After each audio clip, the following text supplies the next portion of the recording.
पापा, आपको यहाँ काम करने की कोई जरूरत नहीं है, चलिए यहाँ से। बेटी देख तुमने क्या किया? क्या करूँ पापा? अरे यहाँ पे आपकी कोई इज्जत नहीं है, आपको टाइम से पैसे नहीं मिलते हैं और ये नौकरों जैसा बर्ताव करते हैं आपके साथ। कोई जरूरत नहीं है काम करने की, चलिए आप यहाँ से। एक सेकंड रुकिए, क्या हो रहा है ये सब? और तुम इन्हें यहाँ से क्यों लेके जा रहे हो? ये मैडम, ये मेरी बेटी है, आपको पता नहीं है? मेरी बेटी यहीं पे काम करती है, झाड़ू पोछा, लेकिन पिछले 3 महीने से हमें तनख्वाह नहीं मिली। घर में कलेश हो रहा है मैडम। खाने के लिए क्या से लाए? खाने के लिए कुछ नहीं है, सब राशन खत्म है, बच्चों की फीस, पानी का बिल, मैं कहाँ से दूं? नहीं, हमारे बस की नहीं है। 3 महीने हो गए मैम साहब। ये क्या बोल रहे हैं आप लोग कि हम लोगों ने यहाँ से आप लोगों को सैलरी नहीं दी 3 महीने की? ऐसा हो ही नहीं सकता, क्योंकि हमारी कंपनी कभी भी किसी की सैलरी लेट नहीं करती है। इवन सैलरी देते हैं और हम साइन भी करवाते हैं। और साइन लिस्ट में मैंने आप लोगों का साइन देखा था, उसमें आप लोगों के साइन हो रखे हैं, यानी आप लोगों को पैसे मिले हैं। होते हैं सिग्नेचर मैम साहब, होते हैं सिग्नेचर। निखिल से पूछो, निखिल सर ने क्या किया हमारे साथ। सिग्नेचर करवा ले जाता है, बस बैठो, अगले महीने बस फिर दिखता नहीं है, अगले महीने फिर से करवा लेता है, फिर अगले महीने। इतनी गुंजाइश नहीं है मैम साहब हम में, 3 महीने तक। आखिर हमारे भी बच्चे हैं। क्या निखिल ने ये सब किया आप लोगों के साथ? कोई बात नहीं, मैं निखिल से अभी के अभी बात करती हूँ, और अगर सच हुआ तो मैं पूरे 3 महीने की सैलरी आप लोगों के अकाउंट में अभी के अभी ट्रांसफर करवाती हूँ। ठीक है मैम साहब, अगर हमारी झूठ हो तो हमें फौरन कंपनी से निकाल देना। आपको कहीं भी जाने की कोई जरूरत नहीं है, मैं अभी निखिल से बात करती हूँ। और आप लोग घबराना मत, बिल्कुल भी परेशान मत होना।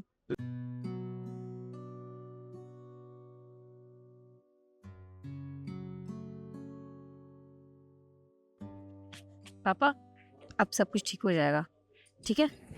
आप आराम से काम कीजिए, मैं यहीं आपके साथ ही हूँ। आज पैसे लेकर ही जाएंगे हम। हाँ बेटा।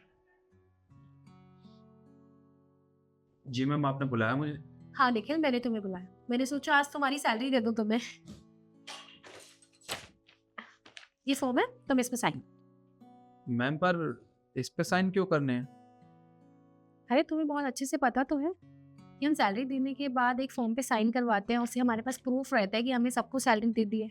तो बस ये वही है।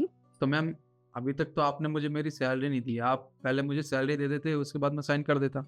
अरे हाँ, मैं दे रही हूँ, तुम्हें मुझ पर भरोसा नहीं है क्या? तुम साइन करो, मैं तुम्हारी सैलरी निकाल रही हूँ, करो। जी।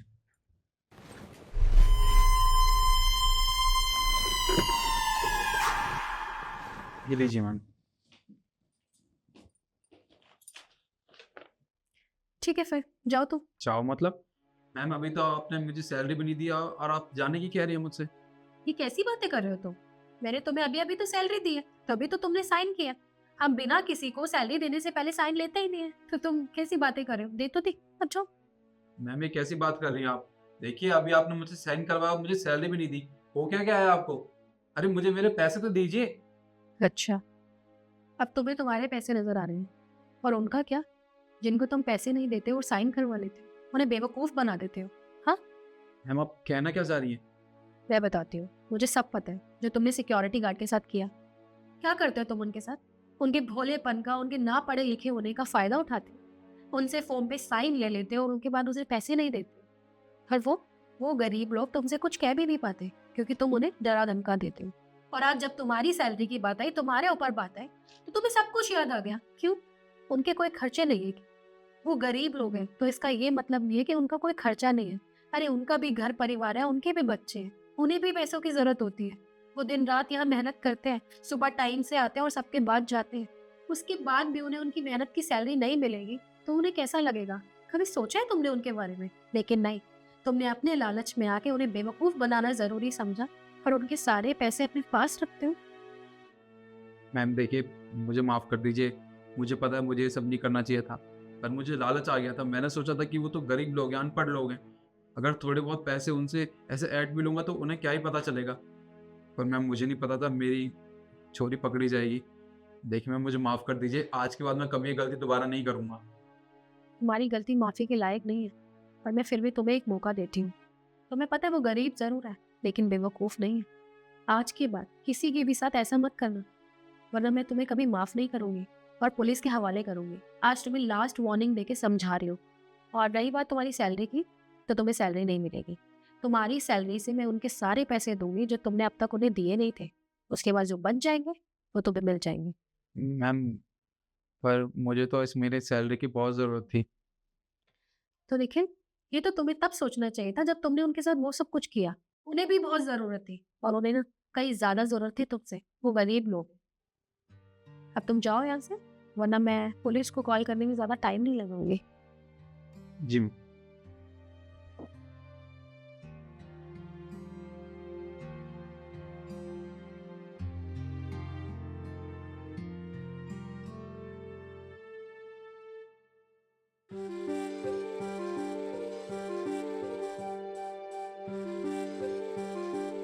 अबे बुड्ढे,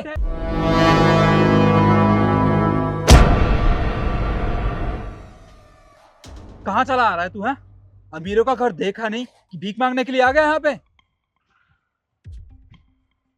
अब वो गार्ड, तूने मुझे लात क्यों मारी? अबे तो क्या तेरी आरती उतारू क्या? कहाँ चला आ रहा है तू? हाँ, क्यों जा रहा है अंदर? जानता भी है तू किसका घर है ये? जानता हूँ, ये मेरे बेटे तरुण यादव का घर है। अबे तू पागल हो गया क्या? हमारे साहब को अपना बेटा बना लेगा? अरे इनके पास बहुत पैसा, तेरे जैसे ना 36 आते हैं दिन में, और वो तेरे बेटे कैसे हो सकते हैं भाई?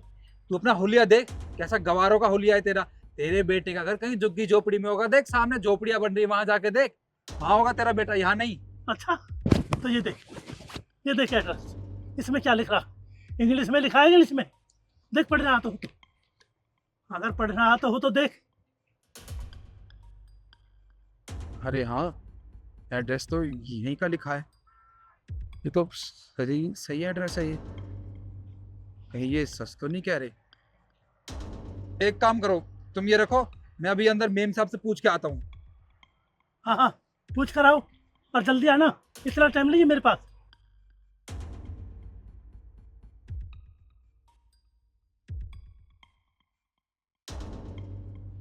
मैम साहब, बाहर एक चाचा आए हैं और वो अपने आप को तरुण साहब के पिताजी बता रहे हैं। आप कहें तो मैं उन्हें अंदर भेज दूं? कोई भी राह चलता फटीचर आके तुमसे कहेगा कि वो तरुण के पापा है, तो तुम मान लोगे? अरे तुम्हारे अंदर बिल्कुल भी दिमाग नाम की चीज नहीं है। आजकल कितना फ्रॉड हो रहा है, पता नहीं वो कौन होगा और हमारे घर में क्यों घुसना चाहता है। उससे जाके कहो कि ये तरुण यादव नहीं, तरुण शर्मा का घर है। भगाओ उसे यहाँ से। मैडम मैं ऐसे कैसे भगा सकता हूँ? अरे उन्होंने मुझे यहाँ का एड्रेस दिखाया और कह भी रहे हैं कि वो तरुण साहब के पिताजी हैं। अब मैं कैसे भगा सकता हूँ उनको? तो मैं उसकी बात पे यकीन है, लेकिन मेरी बात नहीं मानी जानी। तुम यहाँ काम करते हो और हम तुम्हें ना पैसे देते हैं, तो तुमसे जितना कहा है उतना करो, वरना तुम्हें ना नौकरी से निकाल दूंगा 1 मिनट में। अब देख लो, नौकरी प्यारी है या फिर वो फटीचर बुड्ढा। जाओ अब। मैडम आप चिंता मत कीजिए, आप मुझे नौकरी से मत निकालिएगा, मैं अभी जाके उसे भगाता हूँ।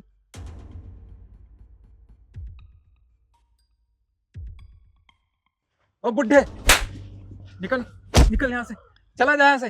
देख, तू अच्छा नहीं कर रहा मेरे साथ, मैं बता रहा हूँ, अच्छा नहीं करा। ये अच्छा नहीं है। अगर मेरे बेटे को पता चल गई तो तुझे क्या हर्ज करेगा तेरा, तुझे पता है? हाँ हाँ मुझे पता है, अगर तेरे बेटे को पता चला तो क्या करेगा? मेरे सामने हाथ ही तो जोड़ेगा ना, जो कि झोपड़ी में जो रहता है वो। अब एक काम कर, निकल जा यहाँ से, चल। निकलता हूँ, अरे निकल निकल निकल। जाता हूँ। जा। आ जाते हैं पता नहीं कहाँ कहाँ से।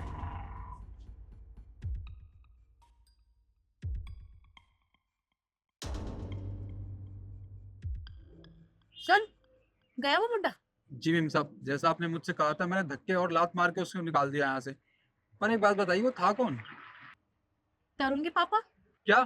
अरे मेम साहब, अगर वो तरुण साहब के पिताजी थे तो आपने मुझे ये सब करने के लिए क्यों कहा? अरे आपको तो उन्हें अंदर बैठाना चाहिए था, उनकी चाय पानी करनी चाहिए थी, और आपने मुझसे ये सब काम करवाया। अगर तरुण साहब को पता चल गया थोड़ा सा भी, तो पता है वो क्या करेंगे मेरे साथ? अरे मेरी नौकरी खा जाएंगे, नौकरी से निकाल देंगे मुझे।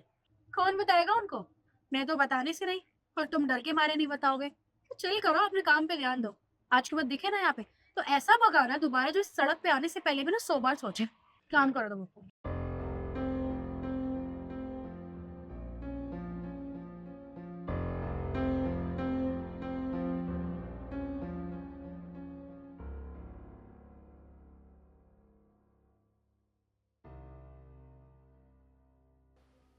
पापा, पापा आ गए।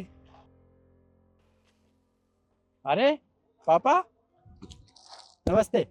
लाइए सामान दीजिए मुझे। ये इधर कहाँ जा रहे हो आप? घर तो उधर है ना? वहाँ तो गार्ड ने मेरे को मार कर भगा दिया, बोला कि ये घर नहीं है, तरुण यादव नहीं रहता, यहाँ तो तरुण शर्मा रहता है। मैंने एड्रेस भी दिखाया, फिर मेरे को लात मारी और धक्के मार कर भगा दिया बेटा। सिक्योरिटी गार्ड ने आपके ऊपर हाथ उठाया? आप मेरे साथ चलिए, उसे मैं छोड़ूंगा नहीं। चलिए।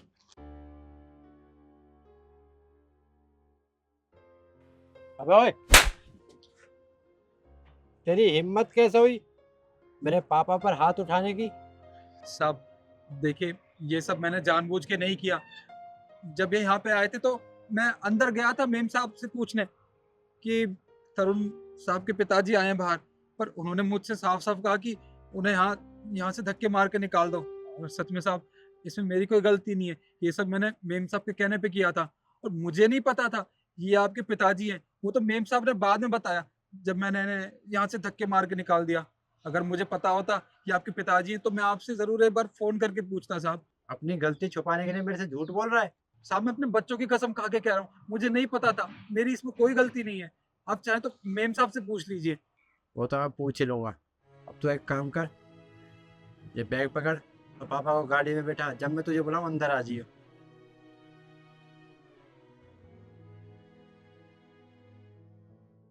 मैंने ना आज तरुण के पापा को ना धक्के मार के घर से निकलवाया है।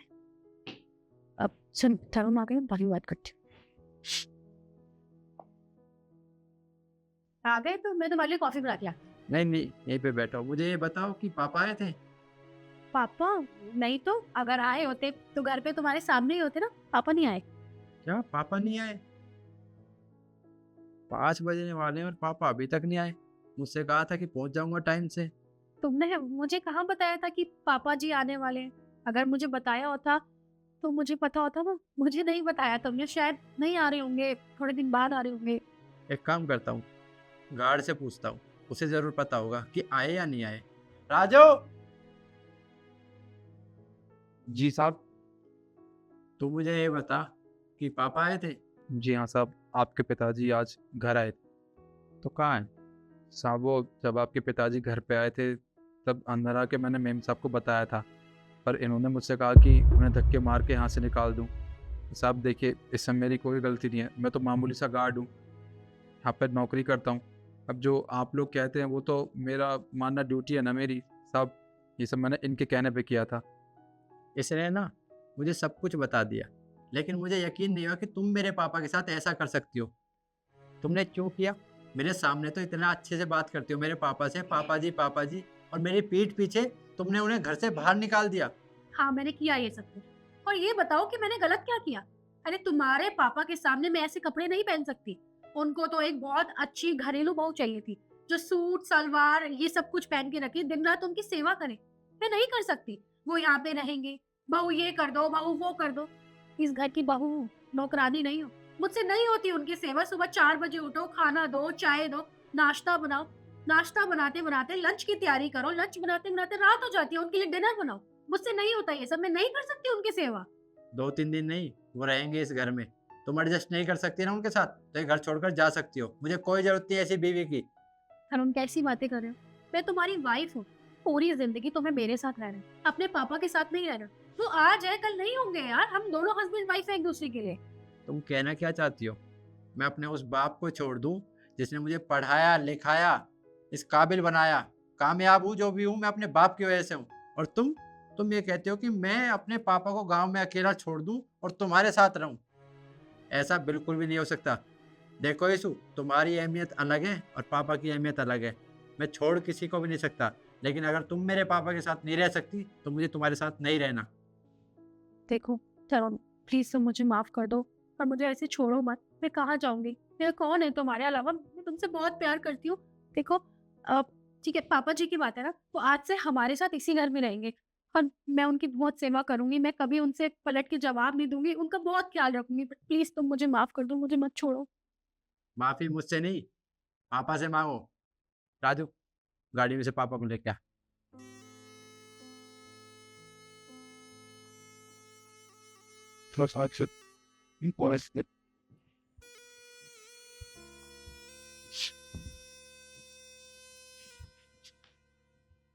पापा जी, प्लीज़ आप मुझे माफ़ कर दीजिए।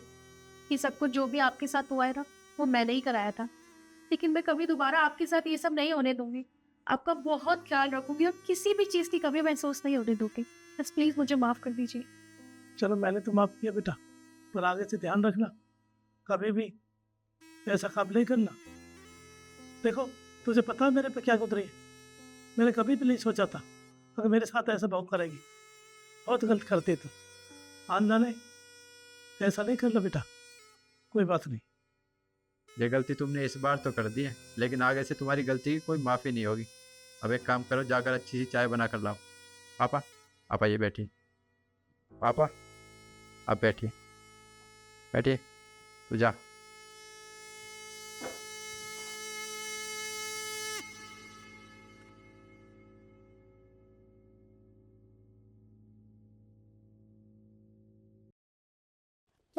मैं आपके पैर पड़ती हूँ, आपके सामने हाथ जोड़ती हूँ। आप मेरे पति का इलाज कर दीजिए। अगर आपने इलाज नहीं किया तो उन्हें कुछ भी हो सकता है। उनके सिवाय इस दुनिया में हमारा कोई भी नहीं है। आप उनका इलाज कर दीजिए। सुन, अगर अपने पति का इलाज कराना है ना तो पैसे लेके आ। पहले मुंह उठा के यहाँ पे आ गई है बिना पैसे के। तुझे क्या लग रहा है कि इतना बड़ा हॉस्पिटल तेरा पति का इलाज फ्री में करेगा? देखिए डॉक्टर साहब, आप मेरी बात समझने की कोशिश करिए। हम गरीब लोग हैं, मेरे पास इतने पैसे नहीं हैं कि मैं उनका इलाज करवा पाऊँ। पर मैं आपके सामने हाथ जोड़ती हूँ, भीख मांगती हूँ, आप मेरे पति का इलाज कर दीजिए। उन्हें इलाज की बहुत ज़रूरत है। अरे तो पैसे नहीं है तो पैसे लेकर आना। और अगर नहीं लेके आ सकती, नहीं जुगाड़ हो सकते पैसे, तो जाके सरकारी हॉस्पिटल में ना लंबी लंबी लाइनों में खड़ी हो। ठीक है, यहाँ पे दिमाग मत खराब कर मेरा। निकल यहाँ से। देखिए डॉक्टर साहब, मेरे पास ऐसा कोई भी नहीं है जो मैं अपने पति को वहां लेकर जाऊं। ना ही कोई गाड़ी है, ना ही कुछ है। मैं बहुत गरीब हूँ। मैं आपके सामने भीख मांगती हूँ। आप मेरे पति का इलाज कर दीजिए, क्योंकि अगर इलाज में देरी हो गई तो कुछ भी हो सकता है। हाँ तो ठीक है, हो जाए। वैसे भी यहाँ पे बहुत लोग मरते हैं, तेरा पति भी मर जाएगा तो कोई बड़ी बात नहीं है। और अच्छा है एक बेड खाली होगा। पर मैं भगवान से दुआ करती हूँ कि यहाँ पर ना कोई तेरे जैसे गरीब ना आ जाए, अमीर आना चाहिए, ताकि हम भी तो थोड़े पैसे कमाएं। तो दिमाग मत खराब कर, और भी पेशेंट बैठे हैं यहाँ पे। निकल यहाँ से। डॉक्टर साहब, आप ये कैसी बातें कर रहे हैं? आप खुद ही सोचिए, अगर मेरे पति को कुछ हो गया तो हमारा कोई भी नहीं है। जो भी है वही है। आप मेरी बात समझने की कोशिश करिए। आप उनका इलाज कर दीजिए। मैं आपके सामने भीख मांगती हूँ। क्या ड्रामे कर रही है? भीख मांगती हूँ? देखो समझ नहीं आ रहा क्या कह रही हूँ। निकल यहाँ से। रुकिए, यहाँ शोर किस चीज का हो रहा है और आप रो क्यों रहे हो? अरे देखिए ना सर, मुंह उठा के इतने बड़े हॉस्पिटल में आ गई है। इन महारानी को अपने पति का इलाज कराना है, पर पैसे नहीं है इनके पास। अठन्नी चवन्नी लेके जेब में घूम रही है। इतने पैसों में इलाज होता है? देखिए डॉक्टर साहब, मैं आपकी बात से सहमत हूँ। अगर हम किसी मेडिकल पे जाते हैं तो हमें पैसे देने पड़ते हैं, हर चीज़ के पैसे देने पड़ते हैं। पर आप मुझे एक बात बताइए, अगर पैसे ना होने की वजह से उनके पति को कुछ हो गया तो उसका जिम्मेदार कौन होगा? क्या उसकी जिम्मेदारी आप लोगे? अरे भैया, हमने किसी की जिम्मेदारी नहीं ले रखी, ठीक है? ये मुंह उठा के आ जाते हैं इतने बड़े हॉस्पिटल में, इलाज कर दो इलाज कर दो। हमने ठेका नहीं ले रखा किसी का। जाए यहाँ से। देखिए मैडम, मैं अच्छे से जानता हूँ, हर बड़े हॉस्पिटल में चैरिटी के नाम पर पैसा आता है और गरीब लोगों का मुफ्त इलाज होता है। तो आप इनके पति का इलाज करते क्यों नहीं हो? ओ, इतने पढ़े लिखे हैं आप, पर आपको ये नहीं पता होगा कि चैरिटी का जो फंड होता है वो भी खत्म हो जाता है एक टाइम पे आकर। बेटा, मैं तुम्हें बताती हूँ कि ये इलाज करने से क्यों मना कर रही है। बात ये है कि चैरिटी का जितना भी पैसा आता है ये लोग अपनी जेबों में भर लेते हैं। सारा पैसा खत्म हो गया है। ये लोग उन पैसों से किसी का इलाज नहीं करते, सब कुछ अपने पास रखते हैं, इसलिए ये मना कर रही है। और मैंने इन्हें कहा था कि आप उसी पैसों से मेरे पति का इलाज कर दो, लेकिन इन्होंने मना कर दिया। और जब मैंने इनसे कहा कि मैं बाहर जाकर शोर मचाऊंगी, इन्होंने मुझसे कहा कि ये मेरे पति की हालत और ज़्यादा ख़राब कर देंगी, जिससे वो बच नहीं पाएंगे। अब आप ही बताइए क्या करूं मैं? ये इलाज करने से मना कर रहे हैं। और उनकी हालत बहुत खराब है। एक बात बता, तू इसके आगे इतना इमोशनल ड्रामा क्यों कर रही है? और क्या कह रही है कि बाहर जाके शोर मचाएगी? जा मचा। और इसके आगे भी क्यों ड्रामा कर रही है? ये कौन है? ये एमएलए है? कोई पॉलिटिकल पावर है? ये इस हॉस्पिटल का ओनर है जो इसके आगे इतना ड्रामा करके दिखा रही है? कुछ नहीं कर पाएगा, ना ये ना बाहर के लोग। जा। देखिए मैडम, आपने इस हॉस्पिटल में 3 महीने पहले ज्वाइन किया है ना, और शायद आप मुझे नहीं जानते। मैं इस हॉस्पिटल का मालिक हूँ और आए दिन मुझे आपकी कंप्लेन मिलती है कि आप गरीब लोगों से उनके इलाज के लिए पैसा ऐंठते हो। अरे आपको शर्म नहीं आती? इन जैसे गरीब लोगों के लिए चैरिटी है ना, चैरिटी में इनका इलाज क्यों नहीं करते? तुम मुझे एक बात बताओ, तुम डॉक्टर हो, पढ़ी लिखी हो, तुम्हें अच्छी सैलरी मिलती है, हर चीज़ है तुम्हारे पास, और तुम इन गरीब लोगों से पैसा मांग रहे हो, तुम्हें शर्म नहीं आती? तुम्हारा तो मैं लाइसेंस कैंसिल कराऊंगा। सर देखिए, ठीक है, मेरे से गलती हुई है, मैंने इनके साथ बदतमीजी की। पर बात इलाज की है ना सर, कोई बात नहीं, मैं फ्री में इलाज कर दूंगी, है ना? आपके पति का मैं फ्री में इलाज कर दूंगी, आप टेंशन मत लीजिए। बस करो, अब तुम्हें सफाई देने की कोई ज़रूरत नहीं है, और इनके पति का तो इलाज होगा, पर तुम इस हॉस्पिटल में नहीं रहोगी। मैं आज और इसी वक्त तुम्हें अभी हॉस्पिटल से बाहर निकालता हूँ। आज के बाद इस हॉस्पिटल में आने की कोई ज़रूरत नहीं है। जाओ यहाँ से। देखिए सर, प्लीज लाइसेंस कैंसिल मत कराइए, मेरी पूरी जिंदगी बर्बाद हो जाएगी। मैं कहीं जॉब करने लायक नहीं रहूंगी। आपको समझ नहीं आ रही है बात? प्लीज। मैंने तुम्हें बोल दिया ना कि तुम यहाँ से चली जाओ, वरना तुम्हारे साथ अच्छा नहीं होगा। अभी तो मैं सिर्फ तुम्हें नौकरी से निकाल रहा हूँ। अगर तुमने ज़्यादा बकवास करी तो तुम्हारा लाइसेंस भी कैंसिल कराऊंगा और यहाँ पुलिस को बुलाऊंगा। अब तक जो तुमने पैसा खाया ना, वो भी तुम्हें जमा करना पड़ेगा।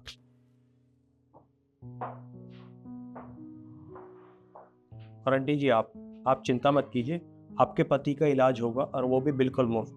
मैं गारंटी देता हूँ आपको। आप बस बाहर जाइए और इंतज़ार कीजिए। आपका बहुत बहुत धन्यवाद।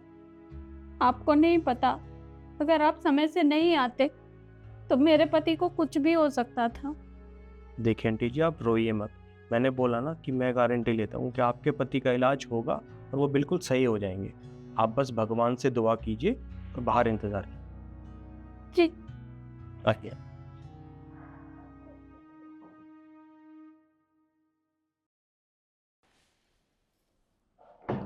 ईशु, ईशु, अरे ये कौन है इसका? और ईशु दिखाई नहीं दे रही। अच्छा, लगता है ना ईशु ने कोई नया काम वाला रख लिया है। चलो ये तो अच्छी बात है, इससे ईशु का भी हाथ बढ़ जाया करेगा और उस पर ज़्यादा बोझ भी नहीं पड़ेगा। पर ये थोड़े बुजुर्ग लग रहे हैं। सुनिए, अरे मैं आपसे ही बात कर रहा हूं। आपका नाम क्या है? अरे आप सुन क्यों नहीं रहे? मैं आपसे ही बात कर रहा हूं। देखिए, आप खड़े होइए, मुझे अपना चेहरा दिखाइए।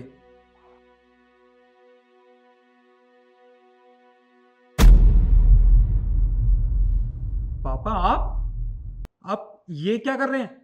आप पोछा लगा रहे हैं? क्यों? अरे बेटा, मैं खाली तो रहता हूँ घर में, कुछ काम धर तो करता नहीं है। मैंने सोचा ये पोछा ही लगा लेता हूँ, तंदुरुस्त हो जाएंगे हाथ पैर भी, और वैसे भी। ये क्या बात कर रहे हैं आप? जब मैं यहाँ से गया था तब मैंने आपसे कहा था ना, पापा मैं 1 हफ्ते के लिए बाहर जा रहा हूँ, और मेरे जाने के बाद आप कुछ भी नहीं काम करोगे। आपको डॉक्टर ने आराम करने के लिए कहा था। अगर आपको अपना शरीर चलाना ही है तो आप पार्क जाओ ना सुबह सुबह। ये करने की क्या जरूरत है? अरे बेटा, मैं समझ रहा हूँ तेरी बात को, लेकिन अब घर का काम बता देता हूँ तो थोड़ा इसमें क्या है, मेरी वर्जिश भी हो जाती है। और बस मुझे पता है पापा, आप झूठ बोल रहे हैं मुझसे। आप ये काम अपने मन से नहीं कर रहे, बल्कि आपसे करवाया जा रहा है ना। मेरे से कौन करवाएगा? मेरे से कोई नहीं करवाता, मैं खुद मालिक हूँ, मैं अपनी मर्जी से करता हूँ बेटा, कोई नहीं करवाता मेरे से। अच्छा ठीक है, तो ये काम आप अपनी मर्जी से करते हैं ना, कोई बात नहीं, इस बात का भी पता चल रहा है। ईशु, ईशु। अरे बहू को क्यों परेशान करते हो बेटा? अब आप शांत रहिए। अरे निखिल, तुम्हें आना ही था तो मुझे बता देते। हाँ, मैं आ गया। पर तुम मुझे एक बात बताओ, तुम मेरी पीठ पीछे पापा से घर में झाड़ू पोछा करवा रही हो? अरे निखिल, मैं पापा जी से घर के काम नहीं करवाती हूँ, वो अपनी मर्जी से करते हैं। अब तुम्हें तो पता ही है कि उनकी हेल्थ ठीक नहीं रहती है, और मैंने अभी उन्हें दवाई भी दी थी और उन्हें कहा था आराम कर लो, पर बड़े बूढ़े हैं ना, अब मुझे मना करे थे। मुझे कह रहे मैं थोड़ा बहुत घर का काम करवा देता हूँ, जिससे मेरी सेहत बनी रहेगी, मुझे अच्छा लगता है मेरे हाथ पैर चलते रहें, इसलिए मैंने मना नहीं किया। और बड़े बूढ़े हैं, किसी को क्या बोल सकते हैं। कोई बात नहीं, अब तक पापा ने ये काम किया अपनी मर्जी से, तो अब मैं कह रहा हूँ मैंने सुबह सुबह ना पार्क ले जाया करूँगा। तुम एक काम करो, तुम पोछा लगा लो। निखिल, मेरे को काम करने में कोई प्रॉब्लम नहीं है, मैं काम कर दूंगी। पर मैंने तुम्हें कहा ना कि ये मुझसे जिद कर रहे थे, और इनकी सेहत के लिए ना अच्छा है कि हाथ पैर इनके चलते रहे। ज्यादा आराम करेंगे ना तो दिक्कत हो जाएगी, ऐसा इन्होंने मुझे कहा। कोई बात नहीं, मैं बोल रहा हूँ ना। लो, ये पोछा उठाओ और लगाओ पोछा। अब जब तुम्हें सब पता चल ही गया है ना सच, तो रखो इसे नीचे। और हाँ, मैं तुम्हारे बाप से काम करवाती हूँ, और मैं करवाऊंगी आगे भी। अरे तो मुझे एक बात बताओ, इस घर में तुम मुझे लेकर आए थे बहू के रूप में, ना कि एक नौकरानी के रूप में। खुद तो तुम चले जाते हो, 4-4 दिन के लिए बाहर चले जाते हो, तुम्हारा पता भी नहीं होता कि तुम कब आओगे कब नहीं आओगे, और आके कब वापस चले जाओगे, क्योंकि अपने काम में तुम इतने बिजी रहते हो। और मैं पूरा दिन तुम्हारे घर में पड़ी रहती हूँ, तुम्हारे घर की देखभाल करती हूँ, नौकरानी बना के रखा है मुझे। तो मैंने भी सोच लिया था कि तुम्हारे बाप की सेवा करने से अच्छा ना इससे मैं घर का काम करवाऊँ। ये घर का काम करेगा और मैं आराम से जिंदगी जीऊंगी, बाहर घूमने जाऊंगी। मेरी अपनी भी खुद की जिंदगी है, मुझे भी बाहर घूमने जाना। बस बंद करो अपनी बकवास को। तुम्हारी हिम्मत कैसे हुई मेरे पापा से ये झाड़ू पोछा करवाने की? हाँ, डॉक्टर ने इन्हें आराम करने के लिए कहा है। अगर थोड़ा भी काम करेंगे ना तो इनकी सेहत और खराब हो सकती है। पर तुमने एक बार भी इनकी सेहत के बारे में नहीं सोचा? अगर इनकी जगह तुम्हारा बाप होता क्या करती? निखिल, मेरे बाप के बारे में दोबारा मत बोलना, समझ में आई? और मेरा बाप ना मुझे नौकरानियों की तरह नहीं रखता, मुझे रानी बना के रखता, समझ में आई? अगर तुम्हें नौकर चाहिए था ना तो मुझे बता देती पहले। पैसे तो मुझे देने था ना उसके, मैं नौकर रख लेता इस घर में। पर तुमने तो मेरे पापा से घर का काम करवाना था ना, इसलिए तुमने ये सब किया। बस अब मुझे कुछ नहीं सुनना। तुमने गलती की है ना तो इसकी सजा तुम्हें मिल के रहेगी। निकलो बाहर। एक सेकंड, मैं खुद जा रही हूँ तुम्हारे घर से, मुझे भी नहीं रहना इस घर में, हटो।